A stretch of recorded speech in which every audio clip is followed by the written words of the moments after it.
Hey everybody, this is Kohdok here, and a lot of you might remember how I mentioned that Hasbro was making a Yokai Watch trading card game. I talked about how I didn't really get a very strong impression from it at Toy Fair, and how Hasbro had decided to make this even though that the Japanese version, Yokai Watch in Spirit Card Battle, already existed in an English format. Well, today I'm going to be able to tell you more about the actual card game, so let's take a look at Hasbro's version of the Yokai Watch trading card game, Yokai Watch Trading Card Game. So far, there are two starter packs available, a Jibanyan starter pack and a Blazion starter pack. Each starter pack includes a deck of 40 cards, 2 holographic promo medals, a pair of reminder cards, a Yokai Watch playmat, and a separate rulebook. You're learning! The deck can also be split in half for the purpose of learning the game. Also available for $4 are 10 card booster packs, and also available is the Collector's Box. Now, in the Collector's Box, you get 4 booster packs, one of 2 different additional holographic promo medals, and a fancy box to store it all in. It's worth noting that the Collector's Box is actually a really good box for storing cards. You can store the cards on edge, they can be in sleeves, they can be in deck boxes, they can even be in those big, hard crystal cases. It's basically what you get in the Pokemon Elite Trainer box, only for the price and contents of one of the tins. Well played, Hasbro. This is actually a really well-designed and thoughtful product. And to top it all off, since the Elite Collector Box is sold completely shut, you can use the sleeve that they sell it in order to protect it more, unlike the Pokemon Elite Trainer Box. I mean, it doesn't unfold into a mini poster, but who even cares about these? So yes, Hasbro Yokai Watch, as far as a product is concerned, has a really strong initial offering. It's got 2 starter decks, the booster packs are the right price and size, and this collector's box is actually really cleverly made to be competitive with the stuff Pokemon's put out. Although, it is kind of ironic that I actually have to praise a card box that can properly hold cards and a starter pack that contains both a separate playmat and rulebook so I can use both at once, since that is no longer something we could take for granted. Thank you, Lady Redikai, the eternal bad example. To start a game, each player needs a deck of 40 cards and 2 yokai medals. Your deck cannot contain more than 3 copies of any one card and no more than 5 cards with the same name. Meaning if you have different versions of the same yokai, you can mix and match them as long as you don't have more than 3 copies of any one version. The yokai medals, on the other hand, can be literally any yokai medals out there, although it's encouraged that you try to use yokai medals that match the tribe in the deck. Which kind of makes me wonder why they didn't include a shady tribe medal like a Hydabat playing card games medal in the actual starter set here, since more than half of the starter deck I have is shady tribe yokai. The yokai medals come into play at several points in the game, being used pretty much like a flip coin for card effects, or powering up, or trying to defend. They then get switched over to a used pile, but don't worry, all of your medals come back to you at the start of your turn. At the start of the game, you deal the top 3 cards of your deck as life cards. These act exactly like the shields from Duel Master / Kaijudo. Each time you are hit directly by an attack, you draw one of these cards. If you cannot, you lose the game. This means you technically have 4 health points, 3 shields plus yourself. You then deal yourself a starting hand of 5 cards.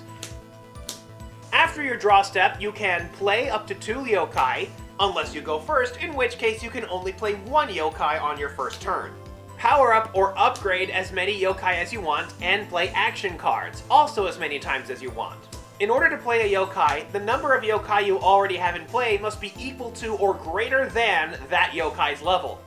If you don't have any yokai in your hand that you can play, you can put a yokai face down, or asleep. This yokai counts towards your yokai total.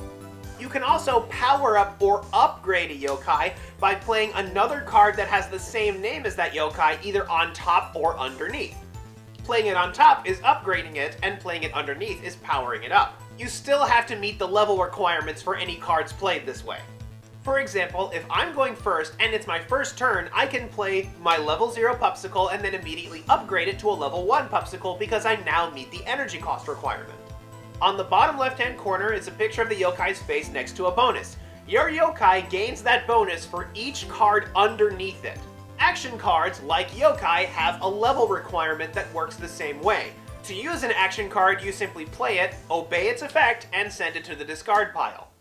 Next, we move on to the battle phase, where we can try to damage your opponent, unless of course you're the player going first. You skip your first battle stage in that case.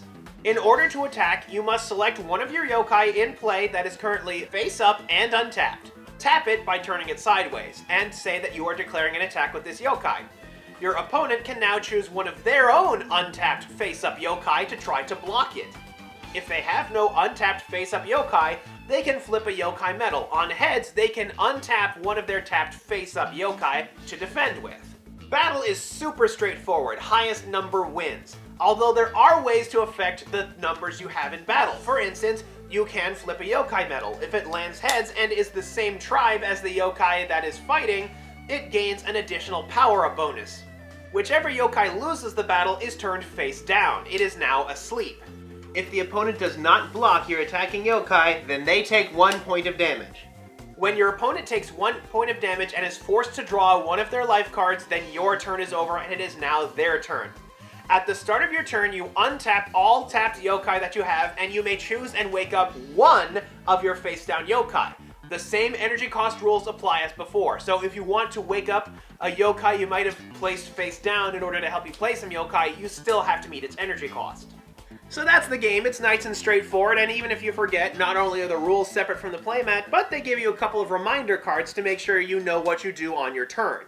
So yeah, despite what I might have said at Toy Fair, this game actually does have plenty of depth. There are lots of yokai that have special abilities, some that happen when you put them into play, some that happen when they attack, some that happen when they defend, some that happen when they win, some that happen when they lose. There is actually a decent amount of potential in this game, and there are some obvious deck building strategies. For instance, since you have only 6 slots to place yokai into, ideally you would want your deck to contain 6 different yokai at 5 each. Then 3 complete play sets of action cards, leaving you 1 spot left over to maybe throw in a one-off card. A good one-off card, something like Shogunyan.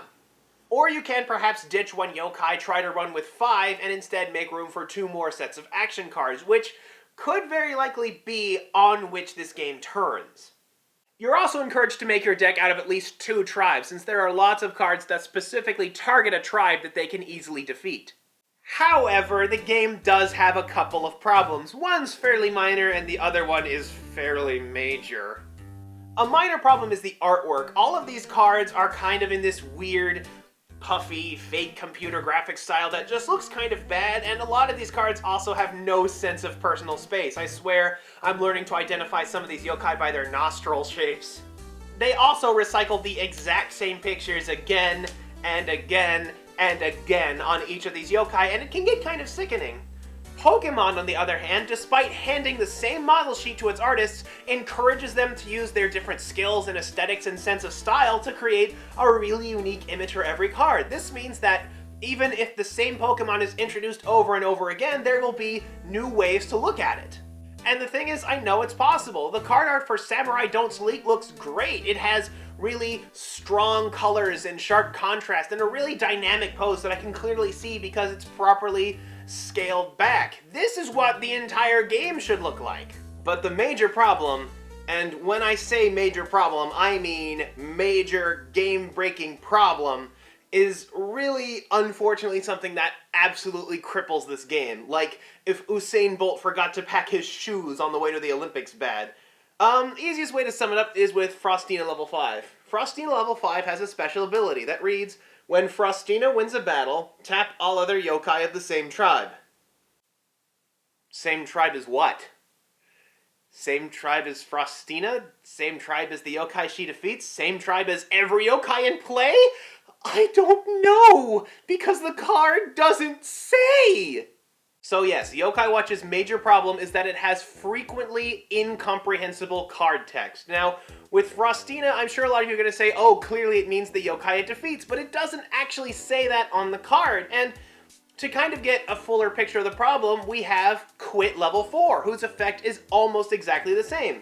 When this yokai blocks, if the block is successful, tap all yokai of the same tribe as the blocked yokai. So yeah, Quit level 4 is better than Frostina in that it properly specifies the yokai that are getting tapped by its effect, but then it screws up the first part. What exactly does it mean by if the block is successful? Is it if Quit wins the battle, or is it just him jumping in front to prevent my life points from taking damage? Because when you think about it that way, in Magic the Gathering, just having a butterfly step in front of a giant rampaging dragon lord is enough to constitute a successful block. That, and if all he has to do is block and not win, then this ability is completely broken.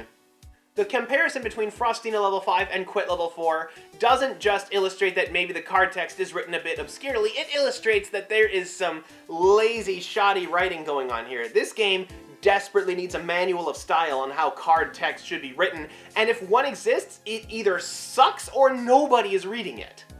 But there are lots of cards like this whose abilities I can't interpret. We have Bear's Determination that says, if you win a battle this turn, draw a card. Does that mean the first time I win? Does it mean every time I win? When do I draw the card? I don't know. The card doesn't say. There's also Samurai Don't Sleep. It says wake up a yokai, but do the normal rules of energy costs apply when I do that? And I imagine it might, but at the same time, this is the first time we've experienced this effect, so reminder text, like the classic italicized parenthetical text you see on cards when a new effect is introduced, might have been a good idea. You cannot just imply what a card's ability is supposed to be. You have to state it clearly on the card, or else you are just asking for trouble. These two cards, as they are now, are unusable because their effects are impossible to interpret correctly. And here's the thing, while I expect a card game to have competently written text, I especially expect it from Hasbro, you know, the people in charge of Magic the Freaking Gathering, to get this right. So it's really distressing to see that this card game is so lazily written. Like what I said before, the actual initial offering, the presentation of the products are really nice with the choices of starter decks and the collector box, but when the product itself is broken, it sinks any advantage that might have had. This first set is going to require an errated rulebook the size of a dictionary. It can get past this. I hope it can. I hope we see some more of this game's potential, maybe some things that I tend to like to see in games, like maybe some deck control or some more synergy. I mean, Koma-san and Komajiro get some synergy, but that's really the only synergy I've seen so far. But if we can get some more of that, if we can get cleaned up text, if we can get more definitive ideas, if we can get more conclusive rules on evolution, which are its own spectacular mess that I don't even really want to go into, this game can have some good presentation. It does things right. I am applauding the collector's box for the way that it is essentially a more functional version of a tin. I'm applauding the starter set for not only offering variety and shiny holographic promotional medals, which is something I talked about in my initial Yokai Watch video, something other than S-Rank Yokai getting the super appealing holographic medals. I applaud the fact that the rulebook is separate, but the game as a whole, it's broken. It does not function properly, and that, at its core essence, really cannot let me give it my stamp of approval. If they fix the problems with the text, I mean, they're gonna have to do an errata for like half of the effect cards in the set, but if they can get that done, if they can maybe try to reprint the set with more clear text, if they can get some better variety of art, then this game actually has some pretty fantastic potential. Until next time, this is the Yokai Watch Trading Card Game, and this is Kohdok signing off.